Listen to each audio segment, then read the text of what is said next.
Y listo.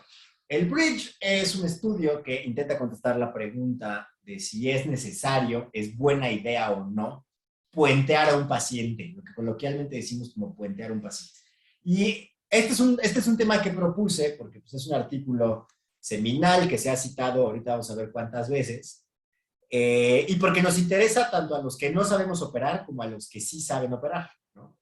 Siempre está esta idea de que cuándo hay que hospitalizarse, o cuándo hay que hospitalizar a un paciente para poderlo operar, y que si hay que suspender el tratamiento no sé cuántos días antes, y que si lo traslapas, no lo traslapas. A ese traslape de anticoagulantes orales con heparina se le conoce coloquialmente como puenteo. Y, a ver, solo confírmenme que voy a descompartir pantalla y volverla a compartir, porque quiero compartirla todo. Muy bien.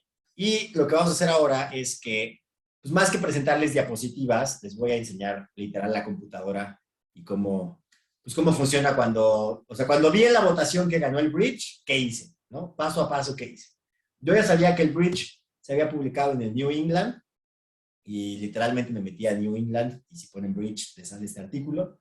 Es un artículo que se publicó en agosto del 2015, y se ha citado un chorro de veces, o sea, 675 citas, es una locura. O sea, para que se den una idea, la revista con más citas del mundo, pues es el New England, y tiene un factor de impacto como de 70. O sea, si comparan este artículo contra el promedio de los otros artículos del New England, sigue estando muy cañón.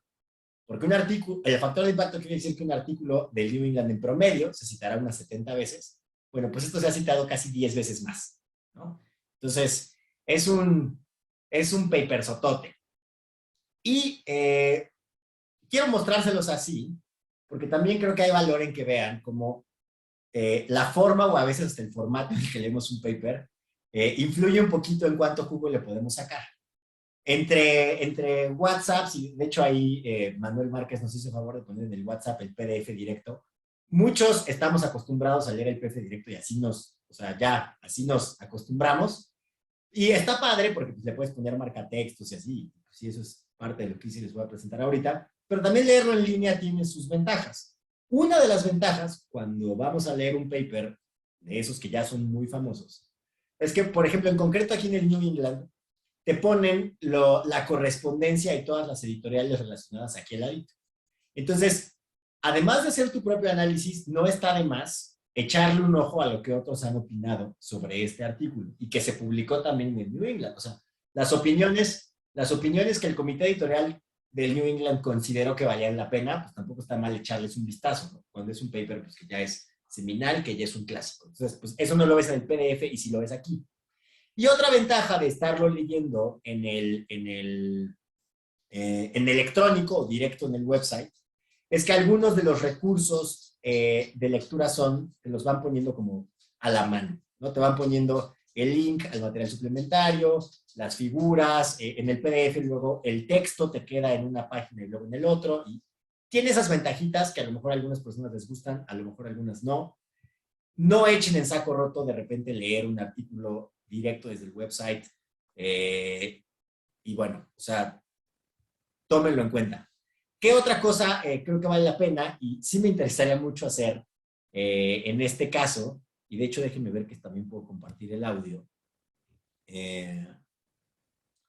¿Dónde está mi audio?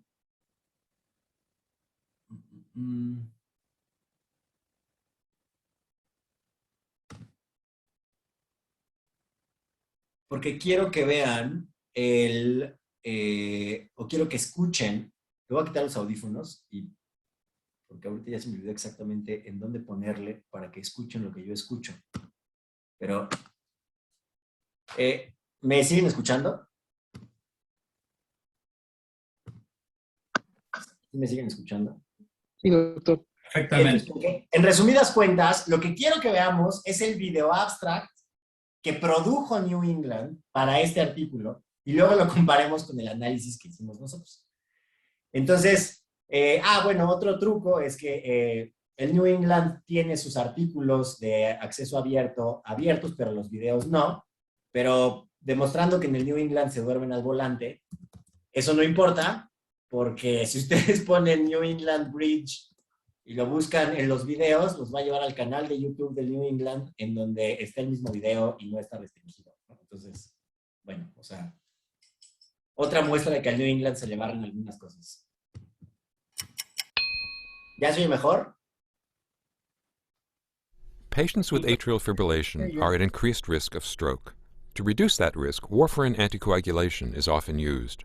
But when these patients require surgery or an invasive procedure, warfarin usually has to be stopped perioperatively. The question then is what to do about anticoagulation. A frequent practice is to bridge the patient temporarily with heparin around the time of surgery. But is that necessary? The BRIDGE trial was designed as a non-inferiority study to answer that question. 1,884 patients with atrial fibrillation were randomized to receive either subcutaneous low molecular weight heparin or placebo injections twice a day while their warfarin was being withheld. The warfarin was stopped 5 days before surgery and restarted within 24 hours after surgery. The primary outcomes were arterial thromboembolism and major bleeding. The incidence of arterial thromboembolism was 0.3% in the low molecular weight heparin group and 0.4% in the placebo group. The incidence of major bleeding was 3.2% with heparin and 1.3% with placebo. The authors conclude that for patients with atrial fibrillation, simply discontinuing anticoagulation in the perioperative period is not inferior to the common practice of switching to heparin. The decision to fully interrupt anticoagulation perioperatively may prevent major bleeding during surgery and invasive procedures, and this approach does not appear to increase the risk of stroke. Full trial results are available at nejm.org. Ok, muy bien. Espero entonces que eso se haya escuchado mejor. Y sí quería que hiciéramos este ejercicio, porque si uno se queda con el video abstract del New England, suena a que puentearlos es hasta mala idea. Porque en trombosis, en eventos trombóticos, no, o sea, hubo no inferioridad. Y en sangrado sí hubo mucho más sangrado en los que puentearon, ¿no? Entonces, no está mal ver los video abstracts de New England, en general están muy bien producidos, pero lo que sí está mal es creer que porque ya viste el minuto 20 segundos, ya leíste el trial, porque como vamos a ver, la historia puede ser muy diferente. Ok, entonces, de eso se trata, y lo que sí ya hice después fue irme a mi PDF y les voy a mostrar las anotaciones que fui haciendo, ¿no? O sea, yo lo leí, por así decirlo, a la antigüita, y vemos un poquito lo que ya nos dice el videíto, lo que ya hemos visto. Vamos a ver, en un abstract, ¿qué es lo primero que yo me fijo? El diseño del estudio. Y en este caso es un ensayo clínico doble ciego controlado, así, de los pocos experimentos que sí existen en medicina. Eso lo vamos a ver después, es un poco debatible. Y lo que involucró fue, vamos a puentear a los pacientes, o sea, les vamos a primero suspender la warfarina, solo usaron warfarina, eso va a ser importante, 5 días antes de la cirugía, y luego les vamos a dar heparina de bajo peso molecular o placebo, ¿no? Ese es el experimento. Y obviamente, pues le suspendieron todo unas 24 horas antes. El objetivo de este Journal Club, y de ninguno, o sea, no es necesariamente llegar a la conclusión de qué es lo que hay que hacer, sino más bien hacer el ejercicio, ¿no? Entonces, bueno, este estudio enroló a casi 1,900 pacientes. Y vemos que la incidencia de tromboembolismo en ambos grupos fue de 0.4% en los que no puentearon y de 0.3% en los que sí puentearon, ¿no? Y ese es su intervalo de confianza. Y el riesgo de sangrados mayores era de 1.3 en el grupo que no puentearon y de 3.2 en el que sí puentearon. Y una vez más, si yo me quedo con el abstract, podría tener una imagen, o podría llegar a la conclusión y podría llegar al día siguiente a mi hospital a farsantear con que el New England dice que puentear pacientes es una mala idea, ¿no?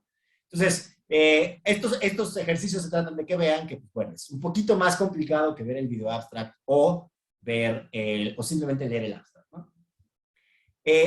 Quienes ya me conocen un poco o han visto las clases que ya están en el canal de YouTube, saben que yo no me aviento a leer un artículo de estos si no tengo el preregistro al lado. El preregistro es lo que me dice y lo que me transparenta el rigor metodológico del estudio. No importa en dónde esté publicado, no importa que sea el New England, el lugar en donde de verdad vemos qué tan estrictos fueron en ejecutar y en publicar el estudio, pues es el preregistro. Y en este caso, el bridge pues nos da, está obligado a hacerlo, a darnos el preregistro, el número de preregistro desde el abstract. Y entonces, ¿qué hacemos? Pues nos vamos justo al número del preregistro, ¿no? O sea, este es el preregistro en clinicaltrials.gov. De las primeras cosas en las que yo me fijo en un preregistro es cuando se postearon, porque si ya vieron el cursito que está ahí en YouTube, se van a dar cuenta que hay estudios que se preregistraron ya que se habían acabado. Entonces, obviamente no es un preregistro, ¿no? Pero en este caso está todo muy bien, está todo en orden, porque los investigadores del Bridge preregistraron todo en el 2008, y acuérdense que el artículo pues es del 2015, ¿no? Entonces, efectivamente, esto es un preregistro que funciona. Acuérdense que no nada más los ensayos clínicos aleatorizados se preregistran, ustedes pueden preregistrar su estrategia de análisis de cualquier tipo de estudio del que estamos hablando, y ese es un buen hábito que ojalá que se empiece a establecer cada vez más. Y bueno, después vienen cosas que son relativamente estándar, cuál es la universidad que está a cargo, en este caso es la Universidad de Duke, una breve descripción del estudio que ya conocemos, placebo, la heparina de bajo peso molecular que estaban utilizando era dalteparina,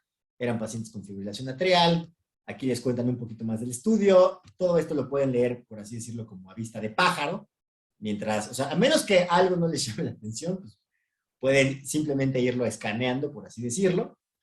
1,884 participantes, y algo que sí llama la atención es que si se fijan, subieron los resultados ya que los habían publicado. O sea, eso sí ocurrió. O cuando ya estaban a punto de publicarlos. La publicación del New England es agosto del 2015, esto es febrero del 2015. O sea, de que los resultados se subieron ya que los habían analizado, eso es un hecho, ¿no? Eso no es necesariamente malo, solo es contexto importante. Y lo siguiente es que, en lo siguiente, lo que sí hay que fijarse, para lo que más sirve el preregistro, es para ver cuáles eran sus desenlaces primarios. Y aquí sí, es lo primero que nos debe hacer brincar o nos debe alzar las cejas. Porque si se fijan, el abstract me dice, o el abstract me presume, por así decirlo, los datos que me da el abstract son, el abstract me está reportando riesgo, y me lo está reportando en un porcentaje, 0.3, 0.4. Y el desenlace primario que preregistraron no fue riesgo, fue el número absoluto. Tanto de riesgo tromboembólico, tanto de eventos tromboembólicos como de eventos desangrados. Si se fijan, aquí en el 2008 dijeron que iban a analizar número de eventos tromboembólicos y número de eventos desangrado. Esto es importante, y después, digo, no, en Twitter diríamos, no tengo pruebas, pero tampoco dudas. Quiere decir que los autores del Bridge cambiaron a medio vuelo lo que iban a escoger o la forma en la que iban a hablar de su desenlace primario. Sí, y vamos a ver por qué. Desenlaces secundarios, otra vez, número de sujetos que fallecieran o tuvieran una de estas cosas terribles, infarto al corazón, trombosis venosa profunda, o distintos tipos de sangrado menor, ¿no? Definido como etc, etc, etc. Entonces, hasta ahora del preregistro no hay cosas terribles, con excepción, o las cosas que nos deberían hacer sospechar, con excepción de que los resultados se subieron ya que los habían analizado. Y que hay una discrepancia entre el principal desenlace que preregistraron con el principal desenlace en el abstract, ¿no? En el abstract nos están hablando de riesgo y no de eventos absolutos. Bueno, me regreso a mi PDF. En la introducción, la verdad es que la introducción sirve más para dar contexto, no me voy a detener demasiado en la introducción, no vale tanto la pena para este tipo de ejercicios, que sí resalté de la introducción, un laboratorio les donó dalteparina y la Universidad de Iowa les preparó el placebo. Esto no es necesariamente malo, sí especifican que ese laboratorio no tuvo nada que ver en diseñar o ejecutar el estudio, ¿no? Sin embargo, pues uno puede pensar que ese laboratorio a lo mejor esperaba que el uso de la heparina tuviera algún beneficio, ¿no? O sea, solo es ahí un potencial conflicto de interés, que al final vemos que no es relevante. Ahora bien, ¿Cuáles fueron sus criterios de inclusión y sus criterios de exclusión? Eventualmente en estos ejercicios vamos a hablar de análisis de causalidad y análisis de mediación, esencialmente con DAX, con gráficos acíclicos direccionados, y para ese tipo de ejercicios es muy importante los criterios tanto de inclusión como de exclusión. Y también, por supuesto, para la interpretación clínica. En este estudio incluyeron pacientes solo con fibrilación auricular, con warfarina. Esa warfarina tenía que estar por al menos 3 meses, si la acababan de empezar no contaba, y tenía que estar en metas de anticoagulación, ¿no? O sea, un INR entre 2 y 3. El procedimiento al que tenían que estar programados tenía que ser, por supuesto, electivo y requerir, bajo las guías clínicas, la suspensión de esa warfarina. Otro punto importante que se va a volver relevante en el análisis es que pedían que tuvieran al menos un punto en la escala de CHATS. La escala de CHATS es una escala de riesgo para pacientes con fibrilación auricular, o al menos ese era el propósito original. Yo no soy muy fan de esa escala, después podemos discutir por qué, pero bueno, esos eran los criterios de inclusión. Los de exclusión era que tuvieran una válvula mecánica, que hubieran tenido embolismo o un EBC o un infarto 3 meses antes, o un evento de sangrado mayor 6 semanas antes, o que tuvieran falla renal comprometida, una depuración de menos de 30, o trombocitopenia abajo de 100. Y que la cirugía fuera cardíaca, intracraneal o intraespinal. Esto también se va a volver importante. Entonces, bueno, o sea, estas son las cosas las características simplemente, y para que se entienda mejor, si es que todavía tienen duda de exactamente cómo funcionaba, cuando sabían que un paciente se iba a operar, que tenía una cirugía programada, pues le hacían su visita pues, su entrevista de elegibilidad, por así decirlo, le decidían tener la warfarina 5 días antes, y entonces, 3 días antes de la cirugía, empezaba lo aleatorio. Te tocaba la heparina o te tocaba el placebo. Te operaban, y 24 horas después te reiniciaban la dalteparina o el placebo y la warfarina, ¿no? O sea, esa sí era de cajón a todos. Ahora bien, ¿cómo era el plan de análisis estadístico? Fíjense cómo aquí nos están reportando que el desenlace primario era tromboembolismo en los 30 días que siguieron a los pacientes. Y aquí es en donde surgen o empieza a haber problemas. Ellos calcularon su tamaño de muestra asumiendo que iba a haber una tasa de eventos tromboembólicos del 1%. Y ese valor lo sacaron de un estudio de cohorte, que ahí citan, en donde pues, los pacientes que tenían fibrilación auricular y se operaban, tenían esa tasa de eventos tromboembólicos.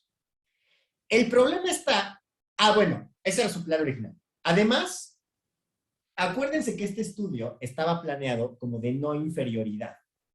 Y probablemente ese es un término que han escuchado por ahí. Y yo a lo mejor estoy sesgado, pero a mí no me gustan en lo absoluto los diseños de no inferioridad. Creo que son una terrible idea y luego vamos a ver por qué. Pero este es un análisis de no inferioridad y parte de por lo que no me gustan, aquí mismo lo están especificando, es porque el criterio de no inferioridad era un análisis de una cola, luego vamos a ver qué es eso, con un margen de no inferioridad del 1%. A ese margen de no inferioridad a veces se le llama delta. O sea, cuando el estudio o el diseño es de no inferioridad, a veces ese margen se le pone como delta.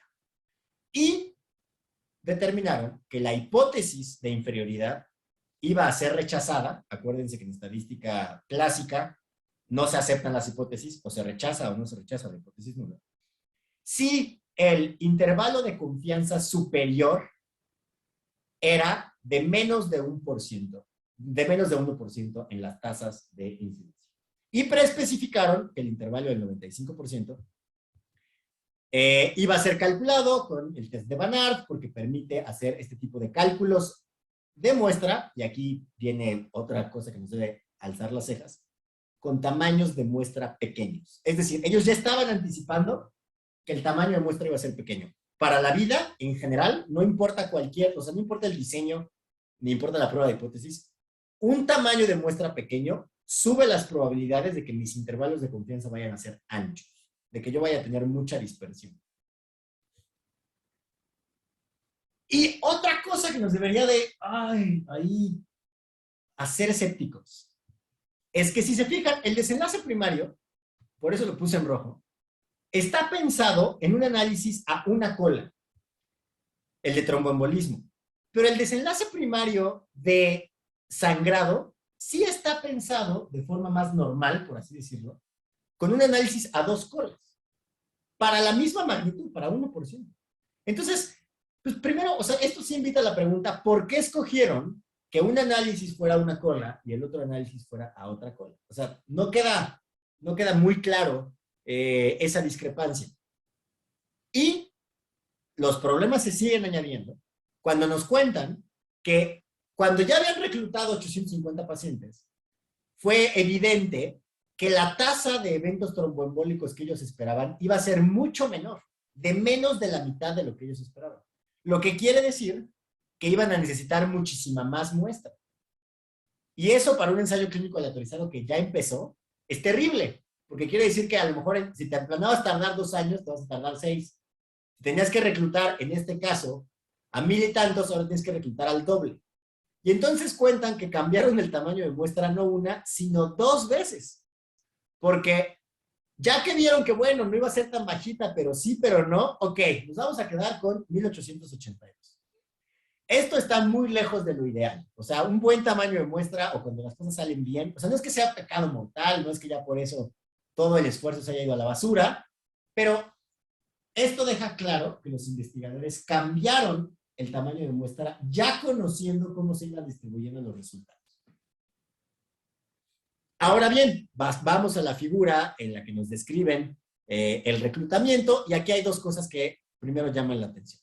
Primero, reclutaron a los que ya sabían después de 3 consensos cuántos iban a reclutar, 1884, o sea, en cuanto los reclutaron, cerraron el análisis.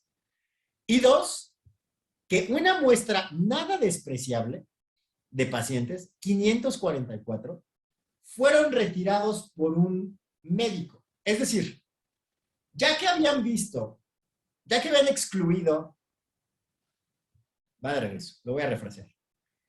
Se fijaron en sus criterios de inclusión y vieron más o menos 6,000 y tantos. Excluyeron 4,000 porque tenían criterios de exclusión. Excluyeron otros 4,000 porque no cumplían con los criterios de inclusión. Por supuesto, ya hay traslado. Por eso no suman. Pero hubo 544 que cumpliendo los retiró un médico y no nos explican por qué.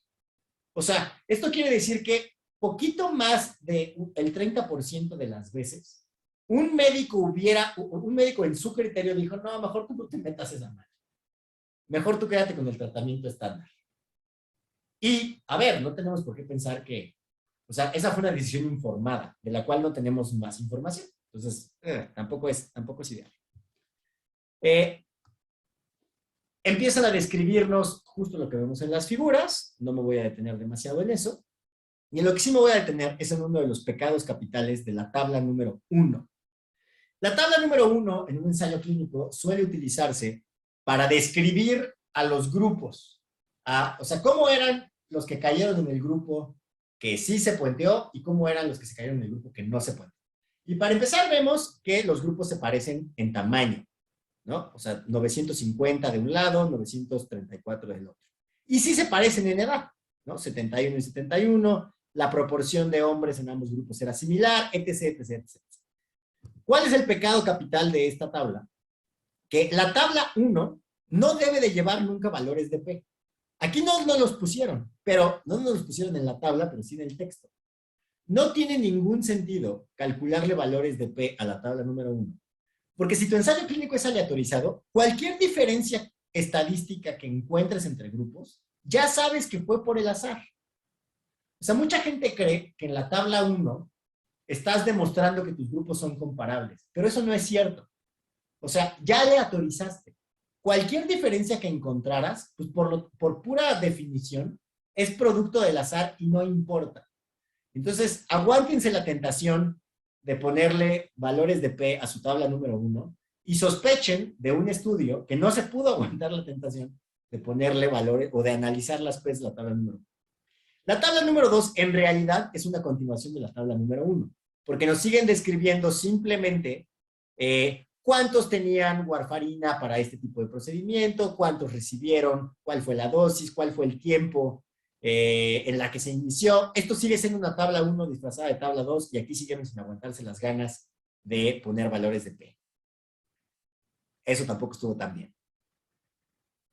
Del siguiente párrafo que quise resaltar, que es lo que me llamó la atención y que creo que vale la pena en este ejercicio.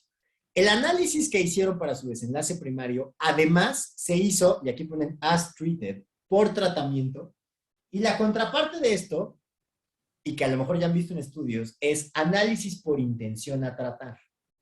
No es lo mismo analizar cuántos traté, los 1800 de aquí, que a cuántos hubiera querido tratar, los 6500 de acá. No necesariamente los resultados van a cambiar, pero estadísticamente no da lo mismo. Es mucho más recomendable hacer análisis por intención a tratar que análisis por tratados. Pero bueno, así ocurrió en este estudio. Y nos cuentan lo que ya sabemos. La diferencia fue de 0.3 contra 0.4 entre grupos y nos dan un valor de P bajísimo para la no inferioridad. Luego vamos a ver por qué ese valor de P es absolutamente irrelevante. Nos cuentan lo que ya sabemos, que para el outcome de sangrado, la diferencia sí es muy grande, 1.3% contra 3.2%, o sea, es una diferencia de casi 3 por, y nos dan un valor de superioridad también bajísimo, ¿no? Acuérdense que este análisis fue una cola, acuérdense que este otro análisis fue a 2 colas. Y aquí viene la respuesta a por qué nos pusieron o nos cacarearon como desenlace primario riesgo y no número absoluto. Porque fíjense en la diferencia de números absolutos de eventos. O sea, si ustedes analizan en esta tabla 3, que es de lejos la más importante de todo el estudio y la más chiquita, ¿no? La más escondida, fíjense cómo nos están poniendo número absoluto y el porcentaje. Ese 0.3 contra 0.4 es porque hubo 4 eventos tromboembólicos en los que no puentearon y 3 en los que sí puentearon. Es decir, la diferencia es de 1. Y para que vean lo mañoso, fíjense cómo este valor de P que nos cacarearon como de 0.01 para no inferioridad está dado por una diferencia en números absolutos de 1 entre grupos. Y fíjense cómo tenemos otro ejemplo, en el caso de muerte, en donde la diferencia también es de 1 entre grupos. Aquí en este grupo se murieron 5 y en este 4, pero aquí la P ya no fue estadísticamente significativa. ¿Por qué? Pues por el tipo de análisis que escogieron. Si se hubieran quedado con números absolutos, ninguno de los dos hubiera dado estadísticamente significativo. Este análisis de muerte se hizo con una prueba de hipótesis distinta que la del desenlace primario. Lo que pasa es que las probabilidades, al tener decimales infinitos, pues me permiten encontrar diferencias estadísticamente, o sea, con mayor probabilidad, y sobre todo porque hicieron análisis a una cola. Ahorita vamos a ver también por qué es eso. Porque eso es problemático. El de riesgo, fíjense cómo aquí la diferencia de número absoluto, pues sí es un chorro, 12 contra 29. Entonces, este tipo de cosas de, a ver, la P que me contaste en el abstract, está calculada bajo una variable cuantitativa distinta a la que preregistraste y distinta a otras variables cuantitativas de tu misma tabla, pues, o sea, sí nos hace, o sea, no está bien, ¿no? O sea, genera preguntas. Claramente, si tú no encuentras diferencias en el puenteo, pues no te animas a mandar tu paper al New England, ¿no? O el New England te batea. Seguimos analizando. En la discusión, los autores nos muestran cómo básicamente concluyen lo que nos enseñó el video abstract. El puenteo suena ser una mala idea. Dicen que esto además es consistente con otros estudios en donde el puenteo, en donde pareciera que el riesgo de tromboembolismo está exagerado. Sin embargo, aquí viene una diferencia bien importante. Y que de hecho ellos mismos admiten, pero después de que dijeron que su estudio dice que el puenteo es medio malo. Hubo grupos que están infrarrepresentados. Uno, muy poquitos pacientes. O sea, sabíamos que era un criterio de inclusión tener chats de más de uno. Pero los pacientes con más riesgo tromboembólico estuvieron infrarrepresentados. Los que tenían chats muy altos. Entonces, o sea, sí está cuestionable que me digas, por un lado, que tu estudio sugiere, al igual que otros estudios, que el riesgo de tromboembolismo está exagerado, cuando tu estudio no incluye a los que tienen más riesgo de tromboembolismo. ¿Me explico? O sea, no, esos dos argumentos no están bien compaginados. Por otro lado, los pacientes que tenían más riesgo tromboembólico, pues también estuvieron, o sea, las cirugías más tromboembólicas, las endarterectomías, por ejemplo, pues no también estuvieron infrarrepresentadas. No hubo tantos pacientes que se operaron y que tenían cáncer, que también, por supuesto, tienen un riesgo tromboembólico todavía mayor. No hubo neurocirugía, acuérdense que no hubo cirugía de columna. Y entonces, una vez más, no se vale que me digas que tu estudio está de acuerdo con los que opinan que el riesgo de tromboembolismo está exagerado, cuando no incluiste pacientes con mucho riesgo de tromboembolismo. Por otro lado, y esto lo reconocen y es evidente desde sus criterios de exclusión, pues no podemos decidir qué hacer con estos resultados si el paciente tiene una válvula mecánica o si no cumplía cualquiera de los otros criterios, ¿no? Además, el riesgo de tromboembolismo pues, fue menor que el que ellos esperaban, ¿no? Como ya habíamos visto en el problema del cálculo de muestra. Ahora bien, volvemos al punto del margen de no inferioridad. Ellos mismos admiten que el margen de no inferioridad resultó ser demasiado alto. Ahorita con una gráfica les voy a enseñar a qué se refiere eso y por qué es un problemón. Parafraseando esto que está en rojo, la tasa de eventos tromboembólicos en el grupo que no se puenteó tendría que haber sido ridículamente alta como para que el estudio hubiera concluido que sí es inferior. O sea, el principal problema de los estudios de no inferioridad es que es casi seguro que vas a poder declarar no inferioridad. Están sesgados a poder encontrar no inferioridad. Y en este caso es particularmente cierto. Hubieran tenido que tener una cantidad grosera de tromboembolismo para que el diseño del estudio hubiera rebasado ese margen. Y por otro lado, la reducción del tamaño de muestra los mete en los problemas de la reducción del tamaño de muestra, ¿no? O sea, batallaron para siquiera poder contestar las hipótesis primarias, las secundarias ya no se diga. Una de las limitaciones que ellos mismos admiten, pues porque se los comió el tiempo, para este entonces, la warfarina ya estaba perdiendo luz, ¿no? O sea, la mayor parte de los pacientes con fibrilación auricular actualmente los tenemos con inhibidores del factor 10, rituximab, etcétera. Y ellos dicen, o sea, sí, la warfarina está saliendo de moda, pero además yo creo que intentándose justificar sacan un mal argumento, mencionan que, sin embargo, sus resultados se parecen a los de este otro trial, los del Relay, que usó dabigatran, que de todos modos nos da igual porque el dabigatran ya también se está dejando de usar, y en donde los resultados se parecían más o menos. Sin embargo, bueno, o sea, ese estudio no voy a clavar en ese estudio porque tiene características muy distintas y no es comparable. Ahora bien, ese es el análisis. O sea, yo siempre sugiero, la verdad, que hagan su análisis antes de ver lo que otros opinaron. Así lo hice en este caso, ese fue el análisis y lo que a mí me llamó la atención.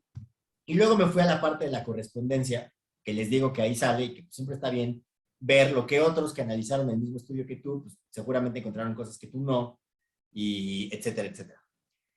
No me voy a detener en todas, las críticas son muy parecidas. Sin embargo, la que me pareció más interesante o más relevante en la interpretación del estudio es esta.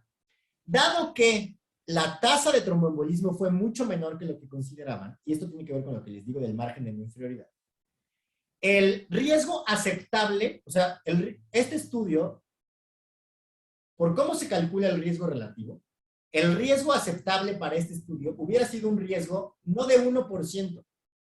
O sea, voy a revisar un poquito. Estos autores esperaban una tasa de 1% de tromboembolismo en ambos grupos. Y su límite de no inferioridad era 1%. Es decir, hubieran dicho que si un grupo tiene 1% y el otro 2%, ya es inferior.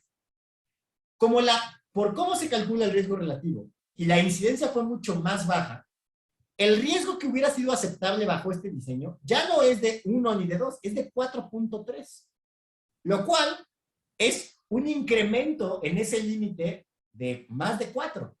Y argumentablemente eso ya no es un riesgo aceptable. O sea, este estudio era casi imposible que perdiera, o sea, que la estrategia de puente perdiera. Y aquí, y ya para terminar, les quiero recomendar estos 2 videos, estos 2 blogs, se les voy a dejar ahorita los links en el chat, en donde explican muy bien cuáles son los problemas con los estudios de no inferioridad y ponen un ejemplo del paper de antibióticos contra cirugía en apendicectomía. Los 2 valen mucho la pena, no están tan largos, pero resumiendo cuál es el problema, aquí le tomé screenshot a una. Fíjense cuál es el problema con un estudio de no inferioridad. Que imagínense que yo tengo esta, voy a sacar mi lapicito. Muy bien. Imagínense que yo tengo cualquier intervención, o sea que este es el brazo de la intervención A. Este es su estimado puntual, su media, su mediana, y estos es sus intervalos de confianza. Y que yo tengo, y que quiero ver si un nuevo estudio, una nueva intervención, es no inferior. Por cómo están, o sea, las guías Consort, que son estas guías que se supone que estandarizan la calidad del reporte de resultados, las guías Consort tienen las siguientes definiciones de no inferioridad. Para que algo sea inferior o no inferior, tiene que no tocar la línea de la unidad, en este caso es hazard ratio de 1, pero puede ser relative risk de 1, o puede ser simplemente, o sea, el no tocar la línea de la unidad y no tocar la línea que se estableció como de no inferioridad. ¿Qué quiere decir? Que este estudio, o sea, fíjense en esta intervención de aquí, en esta de aquí. Es estadísticamente inferior a la de abajo. Sus intervalos de confianza no se traslapan. Pero como toca la línea de la unidad, las guías Consort dirían que puedes declarar que no es inferior. Y lo mismo podrías hacer para esta, y lo mismo podrías hacer para esta otra.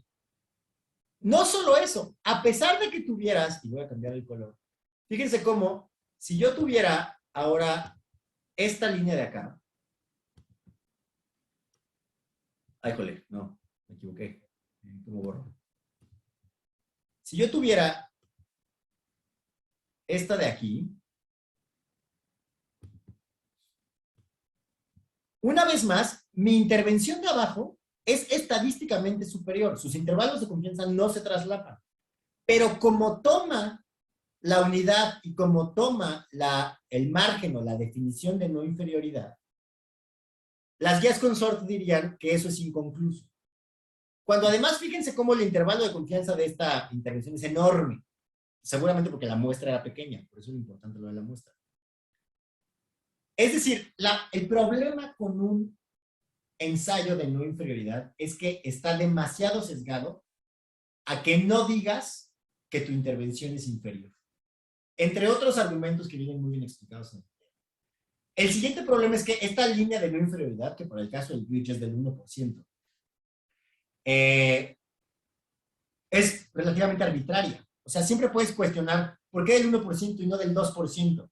En el caso de la apendicectomía utilizan porcentajes. O sea, es muy difícil justificar que una intervención o una diferencia porcentual es clínicamente relevante. O sea, no hay mucha evidencia para que puedas hacer eso. Cuando en realidad, la verdad es que las farmacéuticas se aprovechan mucho de este tipo de ensayos o de diseños, porque la FDA te permite registrar medicamentos con que no sean inferiores. El diseño está claramente sesgado a que resulte no inferior o inconcluso. Y pues siempre puedes mover tu delta, ¿no? O sea, siempre puedes decir cuál es tu línea de no inferioridad. Eso es un problema. Siguiente problema, insisto, pues todo para lo que no podemos actualizar el bridge. O sea, el bridge peca, como muchos otros ensayos clínicos aleatorizados, de no contestar la pregunta que estaban intentando contestar. Es decir, nos dejó igual. O sea, si yo tengo un paciente que tiene mucho riesgo tromboembólico, pues sigo sin saber si puentearlo o no, porque no los incluyeron en el bridge. Si tengo un paciente con válvula mecánica, sigo sin saber, porque no lo incluyeron en el bridge. Si mi paciente ya no usa warfarina y ahora está con los nuevos, sigo sin saber porque no lo incluyeron en el bridge. Y es, pues, frustrante, o es frustrante que un ensayo clínico, con todo el esfuerzo que eso conlleva y todo el dinero y todos los recursos, no conteste lo que se intentaba que contestara. Eso es, si quieren, decepcionante. Lo que es criticable es quedarte con la idea de que el puenteo está mal porque simplemente viste el video abstract del Unity. Entonces, aquí me voy a callar, voy a dejar de grabar y pues iniciamos la discusión, las preguntas.